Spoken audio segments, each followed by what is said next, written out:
So hello everyone, आज के इस वीडियो में हम लोग ऑथेंटिकेशन एंड ऑथराइजेशन देखने वाले हैं।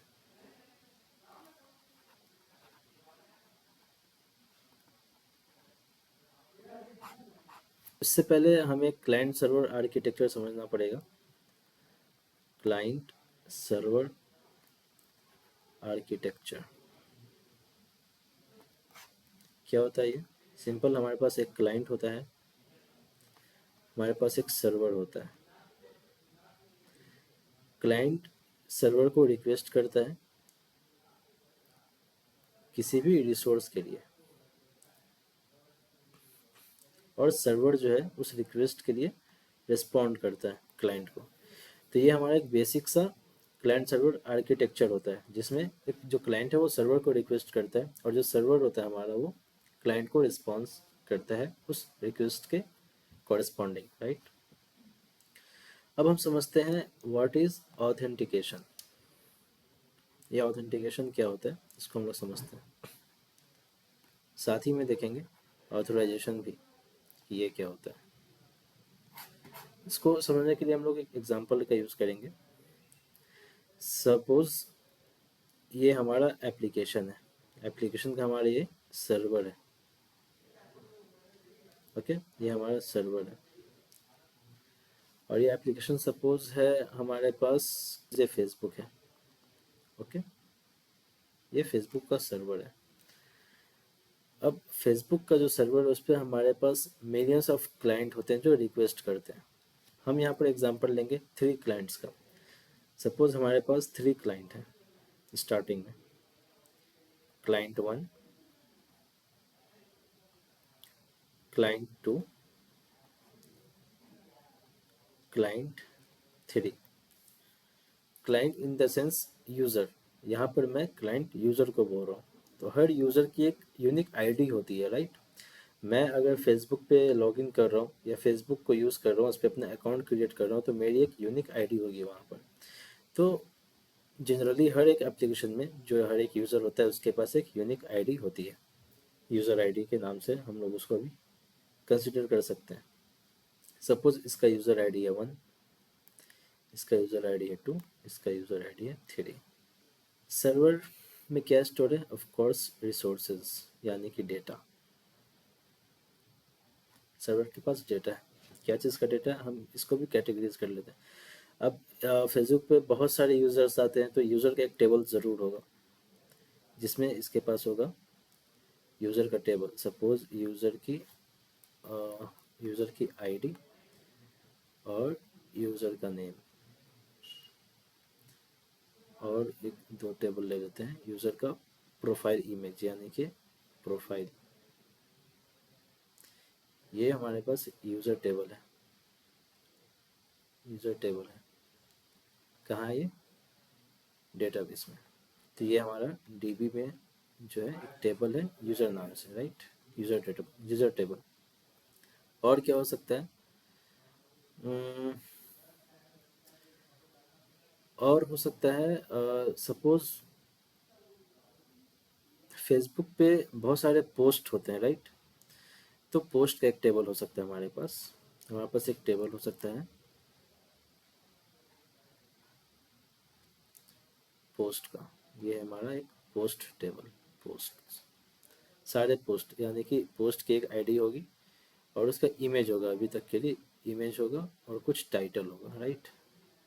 सो this is the table of post. Now client 1 जो है वो फेसबुक पर आता है और फेसबुक के सर्वर पे रिक्वेस्ट करता है। किस किस चीज़ के लिए रिक्वेस्ट करता है? इसको पोस्ट देखना है, सिंपल।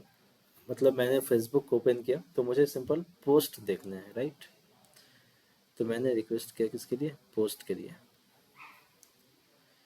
तो सर्वर क्या करेगा? ऑफ कोर्स डेटाबेस में जाएगा और यहाँ से जाएगा पोस्ट के टेबल में, जितने भी पोस्ट है, सपोज 5 पोस्ट, फर्स्ट 5 पोस्ट क्या करेगा? यहाँ से फेच कर लेगा और ये जो है क्लाइंट को रिस्पॉन्स में भेज देगा। इसमें कोई दिक्कत नहीं हुई, रिस्पॉन्स में इसको पोस्ट मिल गया, ओके। तो मैंने क्या करा? फेसबुक ऐप को डाउनलोड किया उस पर मैं सिंपल जैसे ही मैंने ओपन किया मुझे पोस्ट दिखने लगे। उसके लिए कुछ ऑथेंटिकेशन ऑथराइजेशन की ज़रूरत नहीं है। ये एक पब्लिक थिंग है जो कोई भी एक्सेस कर सकता है।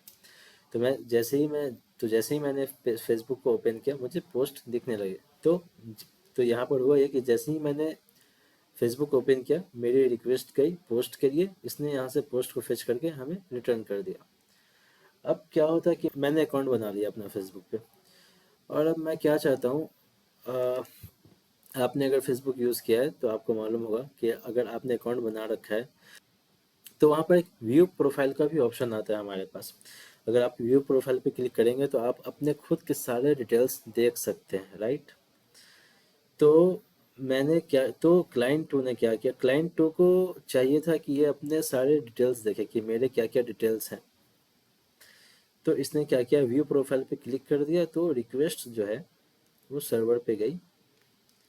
किस चीज़ के लिए, प्रोफाइल देखने के लिए अपना। ओके, सर्वर जाएगा डेटाबेस में और डेटाबेस से जाएगा वो यूज़र टेबल में, डेटाबेस के यूज़र टेबल में हो जाएगा।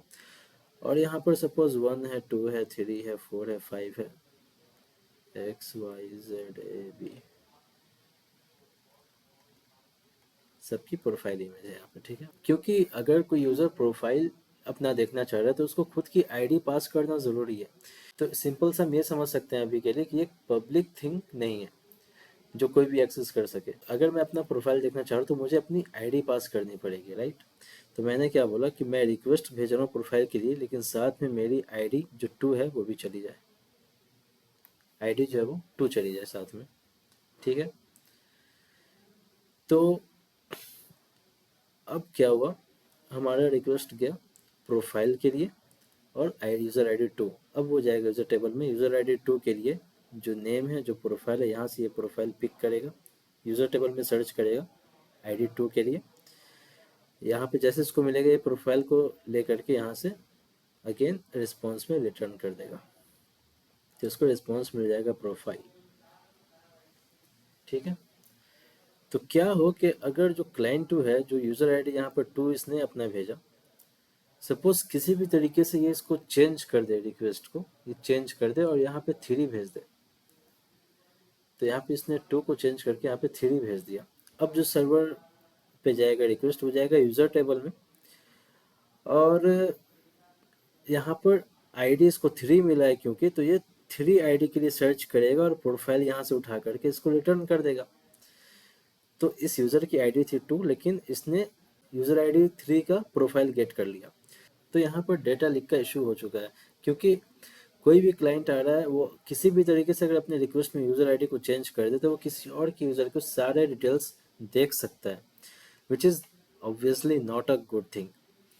सो इसको प्रिवेंट करने के लिए सर्वर क्या बोलता है कि आप अपनी यूज़र आईडी मुझे मत भेजो, आप अपने क्रेडेंशियल भेज दो। तो ये क्या बोलता है, क्रेडेंशियल भेज दो मुझे। सर्वर क्या बोला कि आप अपनी यूज़र आईडी मुझे मत भेजो, आप सिंपल क्रेडेंशियल भेज दो। इसमें क्या होगा, तो क्रेडेंशियल यानी यूज़र नेम और पासवर्ड। ऑफ कोर्स आपने अकाउंट बनाया, आपने पासवर्ड सेट किया होगा, तो आप अपना पासवर्ड भेज दो। यूज़र नेम आपका ईमेल आईडी, मोबाइल नंबर, जो भी एप्लीकेशन के अकॉर्डिंग वो यूज़र नेम आपका हो सकता है। तो आप अपने क्रेडेंशियल भेज दो, यूज़र आईडी मत भेजो।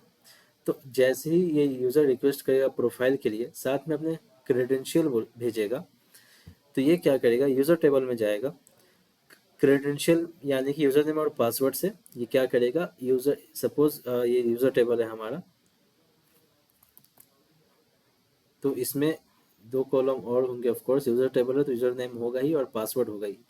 तो यूज़र नेम सपोज इसने एस भेजा और पासवर्ड 123, सपोज इसने जो यूज़र नेम में एस भेजा, पासवर्ड 123, तो यहाँ पर जाएगा, यूज़र नेम देखेगा एस इसको मिल गया है, पासवर्ड इसके करस्पॉन्डिंग चेक करेगा कि यूज़र ने जो भेजा है और जो डेटाबेस में पासवर्ड स्टोर है क्या वो मैच कर रहे हैं।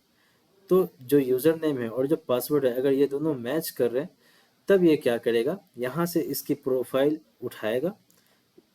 और अच्छा, हम ID 2 की बात कर रहे हैं ना, तो सपोज इसका यूज़र नेम है एस, इसका पासवर्ड 1234, इसने 1234 भेजा, एस भेजा, तो इसको यहाँ पर एक वेरीफाइड रो, एक वेरीफाइड डिटेल्स मिल गया है जिसका यूज़र आईडी है 2 और प्रोफाइल है ये। इसने क्या किया, इसको वेरीफाई किया यूज़र नेम पासवर्ड को, और यहाँ से प्रोफाइल उठा करके इसको रिस्पॉन्स में भेज दिया इसने।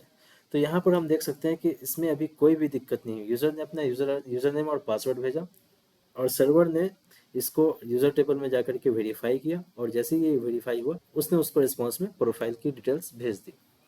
सो this is called authentication. Authentication means what? You have to send your credential with your request to the server. So this is called authentication. तो इसको अगर हम लोग यहाँ पर नोट डाउन कर लें, so what is authentication? It means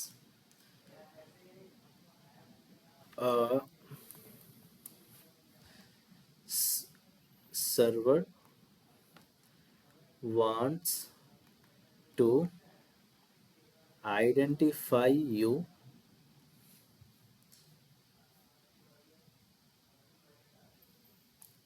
with your credentials. If you are a authentic user or not of our application. जब सर्वर जो है एक यूज़र को ऑथेंटिकेट करना चाहता है कि आप सच में हमारे एक यूज़र हैं कि नहीं, वो कैसे पता चलेगा? अगर मैं उसका यूज़र होऊंगा तो मैं उसके एप्लीकेशन पे जाकर के अपना अकाउंट बनाया होगा और मेरा एक यूज़र नेम और पासवर्ड होगा, और अगर मेरा यूज़र नेम और पासवर्ड मैं सही भेजता हूँ और वो डेटाबेस में जाकर के जो मैच करे वो मैच हो जाता है, यानी कि मैं एक ऑथेंटिकेट यूज़र हूँ, तो ये क्या करेगा, मुझे रिस्पॉन्स कर देगा. So this is called authentication, right? Now we will see what is authorization. Now, client 3, which is, see here, till here, he is a user. He is a user. But client 3 is not a user. Means he is a user, but he is not a normal user. He is an admin. तो ये जो Facebook का जो application है उसका admin है ये client 3. ये क्या बोलता है कि भाई मुझे मार्केटिंग करनी है सपोज, तो मुझे एनालाइज करना है कि हमारे पास टोटल अभी कितने यूज़र्स हैं, उस हिसाब से मैं मार्केटिंग करूँगा. तो एक काम करो, मुझे टोटल नंबर ऑफ़ यूज़र्स बता दो और सारे यूज़र्स का मुझे एक डिटेल्स दे दो, यानी कि मेरे पास मेरे एप्लीकेशन पे जितने भी यूज़र हैं मुझे सारे के डिटेल्स चाहिए. इसने रिक्वेस्ट किया सर्वर को,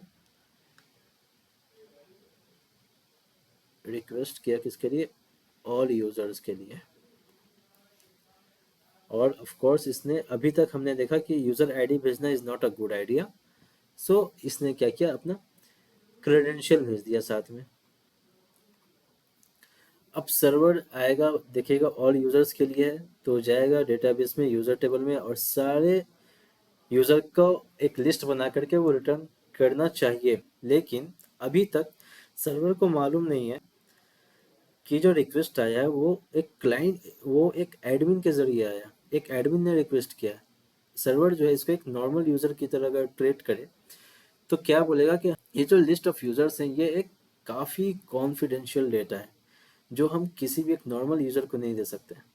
तब सर्वर क्या बोलेगा, आपका रोल क्या है? So this is role, right? This is role. Admin is role or normal user is also a role. So server wants to know your role. What is your role? So client 3 को कैसा request करना चाहिए? client 3 को अगर सारे users देखने हैं तो इसको साथ में अपने क्रेडेंशियल भेजना चाहिए, साथ में अपना रोल भेजना चाहिए. तो जैसे ये क्रेडेंशियल भेजेगा तो सर्वर के पास जब ये रिक्वेस्ट आएगा तो ये जाएगा यूज़र के टेबल में. सपोज इसने भेजा admin is username, password is 12345. Suppose we have a user named admin and password is 12345. तो जैसे ही इसके पास आया तो क्रेडेंशियल में से यूज़र नेम इसने निकाला, एडमिन यहाँ पे सर्च किया टेबल में, जिसका यूज़र नेम एडमिन हो तो इसको यहाँ पे मिल चुका है यूज़र.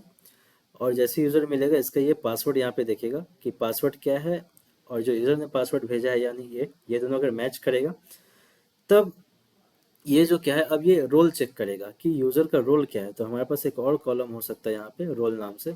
सपोज ये एडमिन है, सपोज ये एक नॉर्मल यूज़र है, तो ये क्या करेगा, रिक्वेस्ट को डिनाई कर देगा। लेकिन अगर यहाँ पर ये एडमिन रहा तो यहाँ पे चेक करेगा कि यूज़र ने जो रोल भेजा है और जो डेटाबेस में रोल मेंशन्ड है वो दोनों सेम है क्या।